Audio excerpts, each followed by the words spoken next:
Well, hello, all you baby boomers. This is Belle with Boomer in the Burbs, and I am so happy you joined me.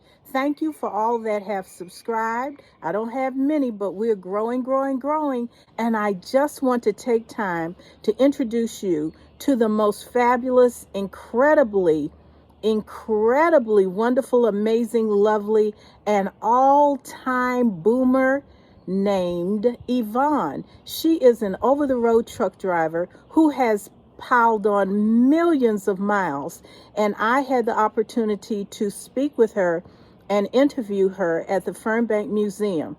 She did a bang-up job, but there were children in the background. If you could just hang on and hold on and listen to her as she explains her job as a baby boomer, as a over 65-year-old female. I'm going to introduce you to our day at Fernbank and our interview. Thank you, boomers. Be inspired.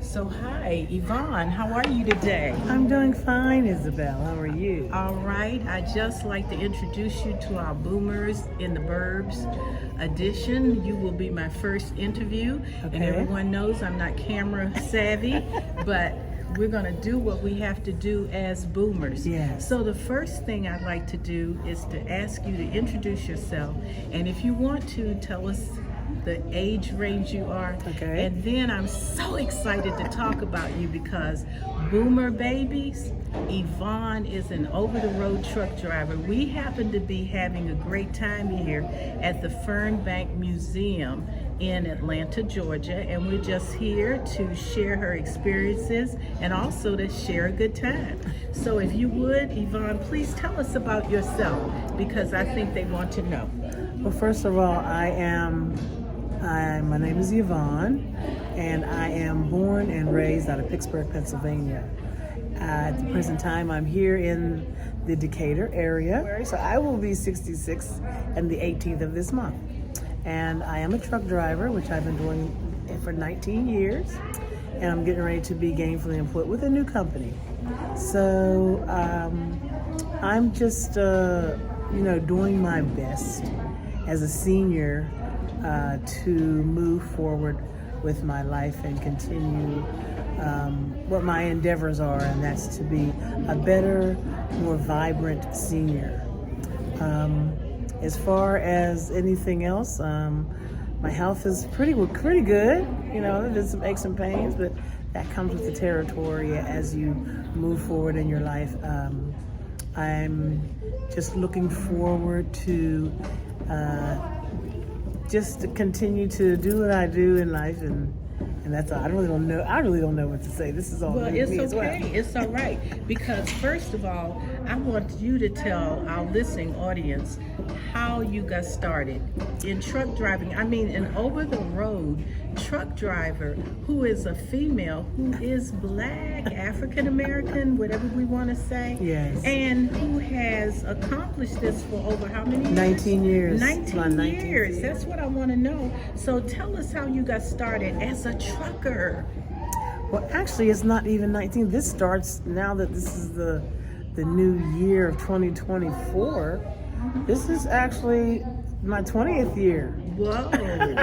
Whoa. I just thought about that. Because I just came out of working for a company in 2023 that ended. Right. Now this is 2024. Right. So this is my 20th year. Wow. Well, I got started because I worked for a company. I was a buyer in the purchasing department Yes. of a manufacturing company that built disposable custom surgical trays for hospitals.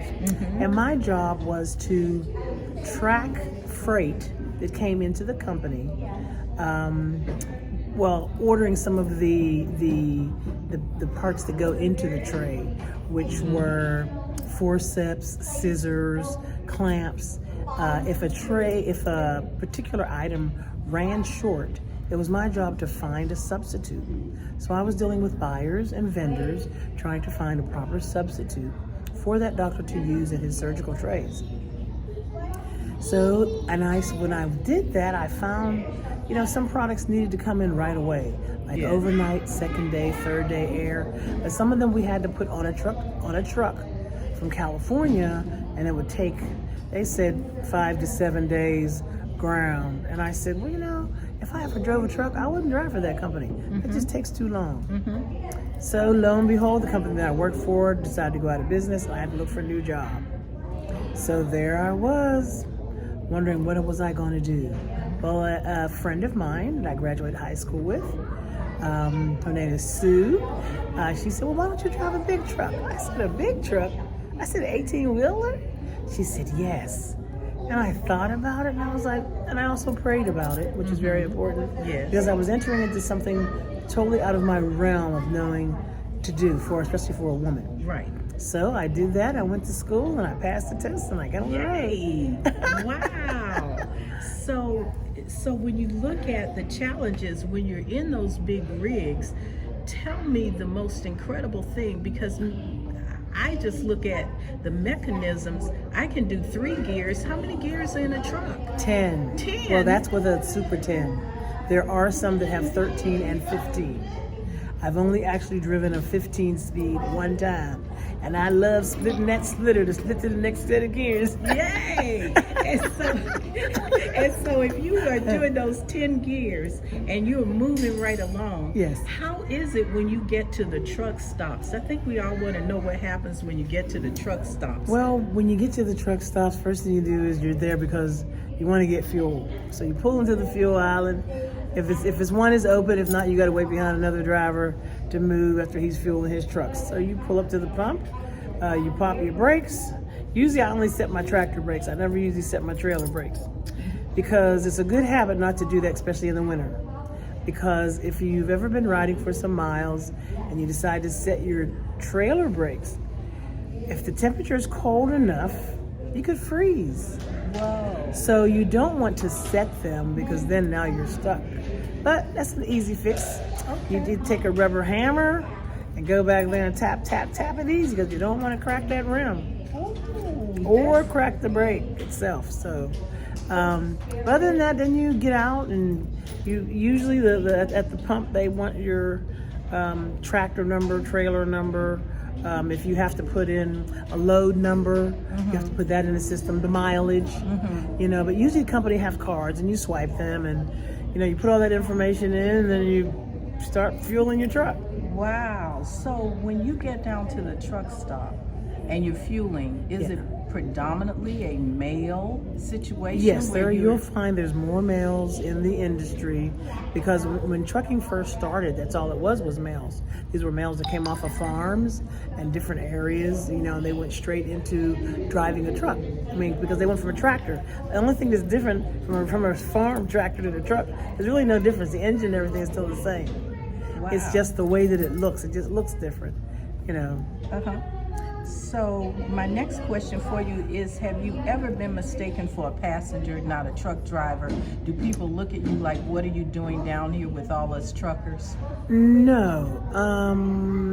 The trucking industry, because there's different calibers of women and men that are out here, we're all looked at as they already know that nobody's going to be hanging out in a truck stop usually unless they're someone that's looking to get money from a truck driver, because they think all truck drivers have money. So you've got people that come out to the truck stop and want a truck driver to give them money. They'll say that their car broke down or they can't get gas and they want you to give them money. But my thing is, I would feed them if they're hungry. Right. Then I would just feed them rather than trying to give them money. Oh, okay. But yeah, the truck stops are pretty good. They have everything we need. We do showers there, laundry. You can buy clothes. Some have a barber shop. You can get your hair done if you need be. Lately, they've been having a chiropractor there where you can get an adjustment. Wow. Yes, some of them even have exercise rooms where you can go. They have a movie room where you can go and watch movies. Mm-hmm. So it's pretty, the truck stops are pretty, what's the word I'm trying to say? Pretty complete for off-the-road drivers to be able to enjoy what they need to enjoy. Fantastic. So it's not just to stop and eat some crazy food No, and then you can gas up and drive on. It's Correct. almost like an entertainment center. Yes, it is. So yes. what would be the best truck stops? I mean, what are the most popular ones? The most popular and newest ones are the Loves. Loves are popping up everywhere. Okay. Loves has, Loves has all if you want fresh salads, fresh fruit, variety of different desserts, and I like to have a carousel that sits in where you can go and pick that stuff out. Okay. All right. So what would be the amount of states that you have gone to? How many states I have you have driven through? in my 19 years of driving now, I've been to all 48. Wow. All 48, and I've also driven in Canada. Wow. I did those my first 3 years of driving. That's incredible. Your first 3 years? So if we looked at how many miles you have on you in a truck, what would you even estimate it to be? Well, your million milers are drivers that have been with one company and have driven that long for them. That's what makes them million milers. But I have driven over millions of miles. I've been 20 years of driving. Yeah, you definitely have driven over millions of miles.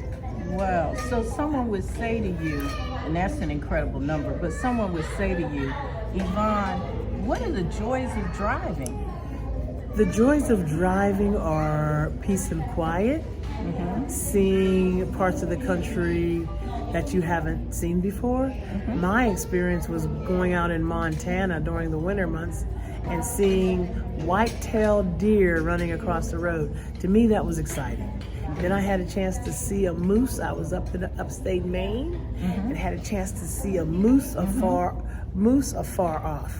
Wow. So, yeah, so that was a real endeavor and an experience to see. I didn't honk my horn because the honking of your truck horn is actually a moose call.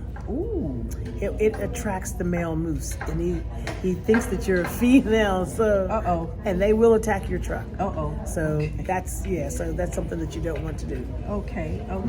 So when you look at that and you think about that, and people say, "Oh, well, you're over 60. You need to sit in your rocking chair. You need to leave all this up to somebody else." What do you say to people who are feeling like they need to stay in their rocking chairs and not go anywhere and just be safe at home? Well, first of all, driving is not for the faint of heart. And as long as you have been,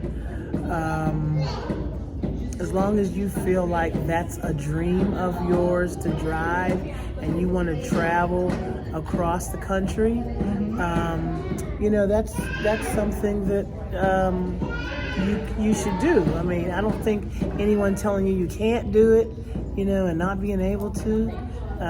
Just get out there and do what makes you feel good. And as a senior, there's no age limit on how long you can drive. As long as you're able to climb up in that truck, open and close those doors, pick up a trailer, unhook and you can drive. Okay, you got a job. Okay. There's no age limit. Wow. So that is just wonderful. So I think that this will close our first interview. I hope there are more.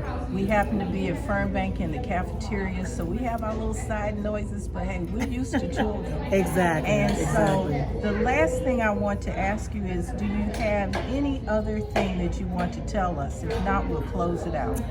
I just want to say that the trucking industry is still looking for